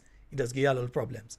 Yeah, all of the listeners to Talking Points who usually reside outside of Grenada and you're in Grenada right now, I want to say a special good night to each and every one of you. Also, I know one or two of you are looking for some of the Talking Points t-shirts. We did get 1 or 2 XL and about 3 or 4 XX. I dropped off some by Cami and some large. So just in case you're looking for your Talking Points t-shirt and you was looking for a XL or a XX, you better check Cami early tomorrow because we're not sure how long. It's just a few. I ain't talking about 20 and them kind of thing. I'm talking about less than 10. So you have to check early to make sure you secure your own from her. All right, folks. Nice. And also, I was speaking earlier about that 56 million that US that this government is going to have to pay out. And some folks were messaging me and they were saying that how, look, you have the money that they got in the insurance. Is that insurance money that they go in and use to pay? I don't know. Because the people at Carriacou still waiting for government to start to spend money and fix place for them up there. They're still waiting on that. But folks, another issue I wanted to raise quickly because you know how time goes. And I wanted to raise this one tonight. I didn't want to let tonight finish. And I haven't raised that one. So I'm taking a little break from the phone calls and so there. I am a good partner today. I hear you talking and thing. Yeah, I am a good partner today. Came to mind, you know. You being the previous, leader of the National Democratic Congress back then, and you did attack the Six Sense project in St. David's. Now, as Minister of Tourism, responsible for that particular project. I didn't. Can you rephrase that question? I was saying, we previously saw you when we saw you as acting leader of the National Democratic Congress. Acting leader of the National Democratic Congress. You did attack the Six Sense, project in St. David's. Now, as minister for the project and responsibility for the project, how are things with you and the developer? Do you still believe that the hotel destroyed the environment and provided no jobs for St. David's and other areas stated during that particular protest that you had once? I wonder if you could answer me. Well, the honest truth, I don't know where you get that question from. Because it was public knowledge at the time. My brother, I did not attack the hotel, and I would not do that. I'm all for development. Well, you were part of the protest. Hold on, I did not attack any hotel. What we did, we joined with the environmentalists in Grenada, and we expressed our concern for the lake that was there for centuries, and also for the bird sanctuary. And it was a demonstration that I will never have any regret about. I have visited the Six Senses. I have a good relationship with them, and I was happy to know that that demonstration highlighted the importance of preserving the pond. And if you go there now, you will see that the pond was preserved. The bird sanctuary maybe have been displaced, but the pond itself is there, and the hotel itself, Six Senses, is well inserted in the environment. Maybe it's one of the hotels that preach and practice sustainable tourism, which is what the world is looking at now. So I don't want to have the notion, give people any impression that the Minister for Tourism at one point in time attacked the hotel. It's a project that the National Democratic Congress supported fully and 100%. And the developers know that. We have a very good relationship with the developers. And one of the gentlemen, Mr. Kamal, he and I have a very good relationship. And if it has to happen again, where we have to demonstrate to preserve the environment, that is what the world is talking about now. So you need to rephrase that question next time you see me on your program, my brother. Well, I just had to ask it again. Well, know that you have offered a level. Yeah, so we hear him that he didn't protest against the hotel and it was just the environment and so on. Yeah, well, we hear you, brother. We hear you. Yeah. We hear you. Yeah, we hear you. Let me see what I could find here. I wonder if I could find something here, boy. Let me see, where's that? Yeah, I might be able to party, and we are hoping that we can get more. However, this must not be done on the expense of the environment. This situation in Las Vegas here is a very sensitive one. We believe that the lake and the mangrove meant a lot to the people of St. David. It has been destroyed. And really and truly, we are hoping that the government would have some measures in place to supervise what was going on here. Apparently, they Wait, the same lake that he was just saying day and it's been preserved? No, and he was saying, he just said destroyed here now. Anyway, go ahead and carry on. We believe that the lake and the mangrove meant a lot to the people of St. David. It has been destroyed. And really and truly, we are hoping that the government would have some measures in place to supervise what was going on here. Apparently, they don't have a clue what is taking place. And what we are seeing here, where they are dumping the lake. So who is the there? Isn't that attacking the same people who was doing the hotel? When he said the government, yeah? When he's saying these things, he's not speaking about the government dumping and so on. It's the same developers that he was attacking. But anyhow, carry on. It's terrible and it's cause for concern. As a matter of fact, there was only a little track leading to the next beach across there, which Grenadians visit occasionally. Now they have dumped that whole area and creating a driveway. We say that the government need to come out and explain to the people what is really happening, because this is a very sensitive area for the people of St. David. And if they are not consulted then and now, then this is gross disrespect. And it's unfortunate that we have people who are willing to develop at any cost, even though when they are dealing with a... So you're talking about the same developers who are willing to develop at any cost. In other words, they don't care about Grenadians, because you definitely wasn't speaking about the government. Let me hear the statement again, because he never attacked the developers. No, he never attacked them. Fortunate that we have people who are willing to develop at any cost, even though when they are dealing with a government that disrespect their own people. Because by not consulting the people here and even sharing the information with them is gross disrespect. And this is something we must stop in Grenada. So I call on the Kit Mitchell-led administration to get the act together, have some consultation with the people, let the people have a say, and see how we can restore what we have here, what we had here. What we have seen in the... So he's in office now, and he just happens to be the Minister of Tourism. So let me see if the mangrove... Yeah, we will see, yeah. Nature Center was able to establish themselves, walk around the environment, walk around the forest area, and invite people to come to the hotel and have the opportunity to visit the birds. We could have done the same thing here. Build around the lake, build around the mangrove, and have it as an attraction for the people coming from wherever to enjoy the beauty of Grenada. This is the last that we have, and we must try our best to preserve it. So it's unfortunate that this thing happened here, and I hope the people doesn't see the National Democratic Congress as opposing the development of the constituency, but we are saying it must not be done at the expense of the environment. So you're for development, but not that particular one, ain't it? Yeah, no, he wasn't against it, ain't it? Yeah, he wasn't against it. I wonder if it have anything. Let me see, I might find something else here. Let me see if we could find something else, and I know, I will try and see what I could find. Let me see. And that is why you are here today. That is why you are here today. It's kind of difficult to hear this one, but let's see what we could pick up in between here.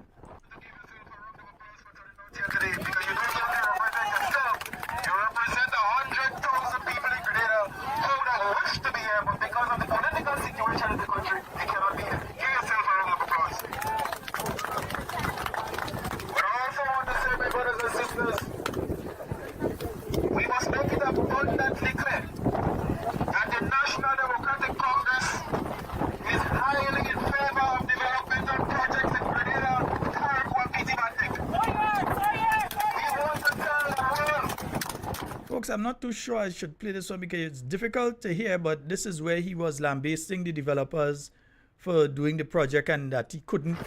Let's see if you could pick up at least some of what he said.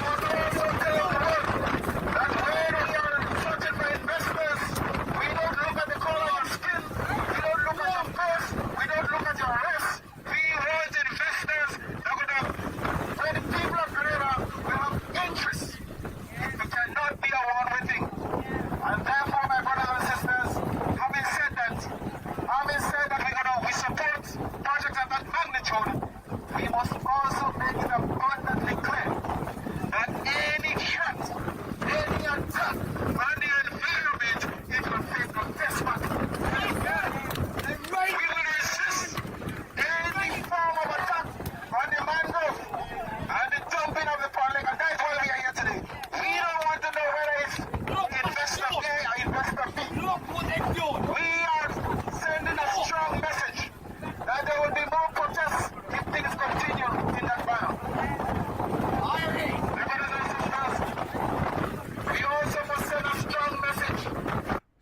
I'm not going to continue because it's kind of difficult to hear what he's saying with the wind blowing and so in this one. But the thing is, the bottom line was this. They were using that project as a means of attacking the new National Party. There are several instances, and I'm sure if I look further, I could find other instances of them attacking the project. Now, they did end up having a meeting with developers and so on, and then all of a sudden they went quiet. So I didn't know what take place there because I know things that take place sometimes and does get quiet. Right, so they got quiet after a while. But they were using that project as a point of attack and using surrogates to say that the new National Party only studying hotel projects and the hotel projects not bringing any benefits and so on to the people of Grenada, and we're focusing on hotel projects and hotel projects. And this gentleman was one of the people that had the worst set of stuff to say about that project. That the project was destroying the environment. Because where you go build the project in the air? Where you build it? So he attacked the Six Senses project. He attacked the developers of the Six Senses project. He attacked, in other words, he called them, he said it basically they didn't care. They're just doing a project. They come here to make our money and they don't care. So these are the individuals that come to us now and saying that I didn't say. You didn't say? Ah, man, you say a lot. Yeah? Remember, there's the same man that had all kind of thing about passports, and the same man who does be taking passports. Now remember, that the same man. I wonder if I could find what he did say about passports here too. Let me just remind you, sometime these is the people and them, you understand? Let me see if we could hear him here now. Yeah. Once the money is available, we'll give it to who is in need of it. Sorry. Once the money is available, we'll give it to who is in need of it. But I'm going to tell you, I will not thief. I will not sell my country. I will not sell my birthright. I will not sell my patrimony. I will not give away my passports to generate this kind of money to do that. Because what we are realizing now, Bloss, is that all the money. I just want to make sure that what you're not going to do with your passport and things, let me hear. I will not sell my birthright. I will not sell my patrimony. I will not give away my passports to generate this kind of money to do that. Because what we are realizing now, Bloss, is that all the money that has been distributed from 95 to now, a lot of the people who received the money, they are not in a better position. Yeah, that's why I'm making sure all you're in a better position, yeah? Nice, yeah. You had something to say about tourism. I'm looking to see what it is he had to say about tourism. I'm not seeing that one here. That one disappear all of a sudden. So, nah, you have to be a wrong man. You can't disappear, right? Because that the same people know who is talking about they're going to be selling passports and so. That's the same people. Yes, when they're trying to tell you they didn't see, you know? We got all assurances that this will be developed also. And we are holding talks with other developers. Madam President, the CBI program, such a successful program, being run under strict leadership, strict management. Just in case Alaria, like the same passport you say you ain't go sell, that's what you're talking about there now, eh? Yeah. Madam President, we are with 5 or 6 international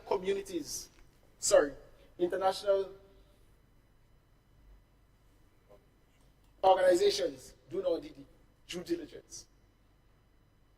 Madam President, so when we approve any CBI project or any CBI developer, and anybody want to be part of the CBI program, rest assured, Grenadians, that we are doing due diligence.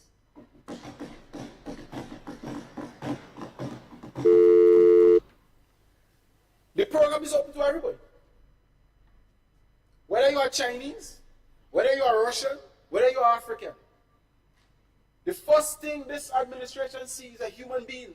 Yeah, we remember that stupid statement. 4407377 caller. I think the mistake was on my end. Give us a call back. Someone was just trying to call into the program here. Give me a call back. Yeah. You understand?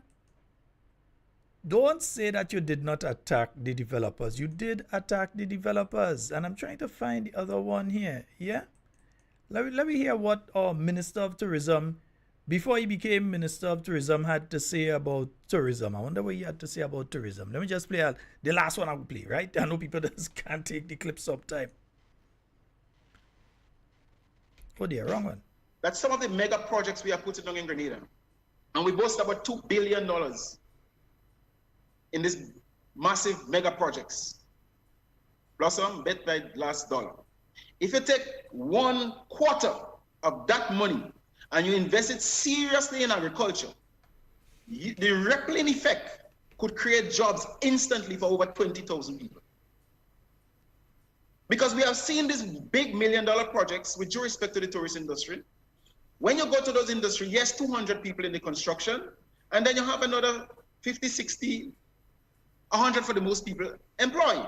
But we are talking about thousands of Grenadians. You put on 2 factories to process. All right, so we have a caller online. Let's go to the phone line. Hello, good night. Hello, good night. It's one good thing with you. When you hear Lionel and them is lying, you know how they say to play, to see whether it's like anybody's going to get out of office in 90 March.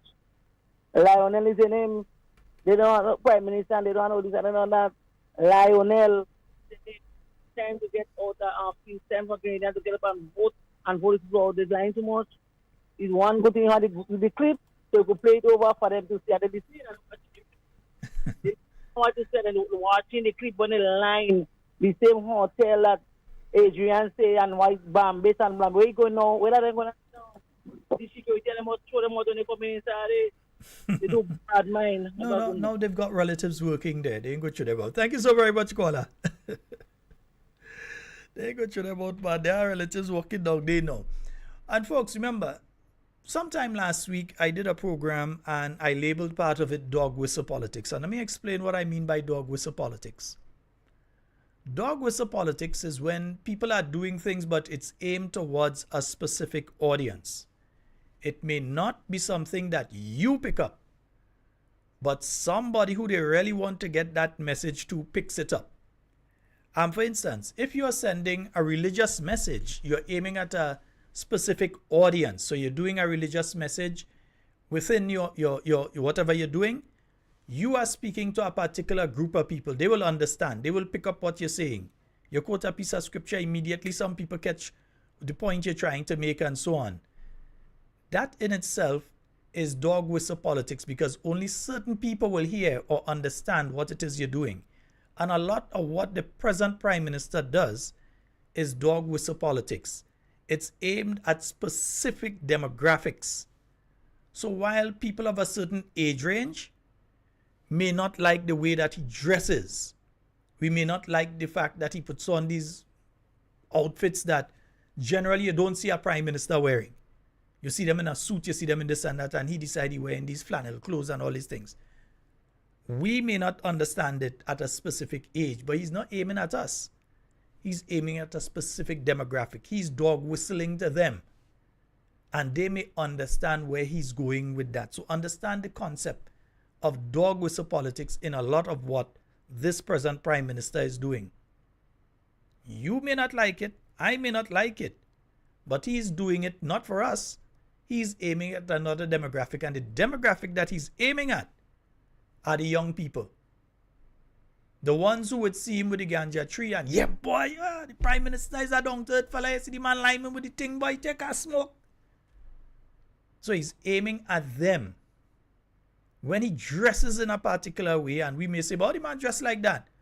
For them, because they have not been through the traditions that we have been through, or some of the things that we have been through, or gone through the same system that we have gone through, at the time that we went through it, to them, that may be okay. So a lot of what you see he's doing is what is referred to as dog whistle politics. It is aimed at a specific set of people, a specific demographic. It is not aimed at all of us. It's not for all of us to understand. He's aiming at a particular group of people. And we need to understand that. Yeah? So he does certain things. And he may say, what are you doing? He put on a hijab and he know what he's doing. Because there are literally thousands of people out there who would say, yeah, he played hijab. Wow, the Prime Minister playing hijab. And they like that. But then there are also thousands of people out there who say, no, this man portraying the devil, as the head of government is portraying the devil. And they don't like it. So understand from all different perspectives sometimes what it is he's doing is a lot of dog whistle politics that is taking place. Folks, we're nearly out of time for tonight. Yes, we will be on tomorrow night. No, not Friday, but we will be on tomorrow night with more talking points for you. All right, and we have quite a few things to get in. As I say, there have been a lot of things that are taking place in the background. A lot of stuff taking place in the background right now. And they've been using the carnival to cover a lot of stuff that has been taking place in the background. Yeah? And that is why we have to be here to put the information out to each and every one of you. Folks, that's all the time we have for Talking Points tonight. It's been wonderful being here with you. I was going to say a few minutes later, but I think, yeah, we will cut it at the 10. Right, folks? So do enjoy the rest of your night tonight. We'll be on tomorrow night with more Talking Points for you. And everything you say, everything you do it safe and secure. I want to be speaking to and with you and not about you. Folks, remember, you've got the t-shirts at Cami. Those of you heading back up to the UK, the US, Canada, wherever and so on, Cami has some of the best cocoa you could find on the island. I can attest to its potency, right? Especially with the cold weather coming up in a few months. Get your cocoa by Kiami. Make your order before it's done. All right, so check her out.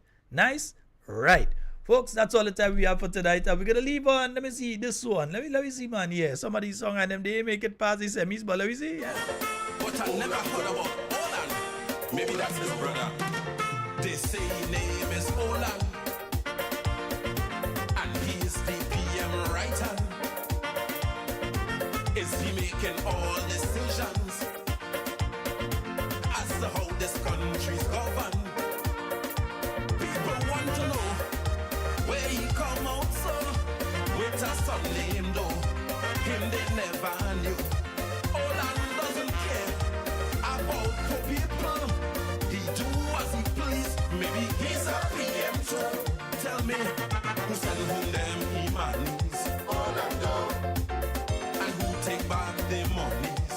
All I know. Running all them vendors. All I know. Poor people trying to make $1. All I know. Every decision, every law that passed, Mr. Dove in charge. Olan is the boss, the boss, the boss. This is a very fierce skin. Very fierce skin, man. What are you doing?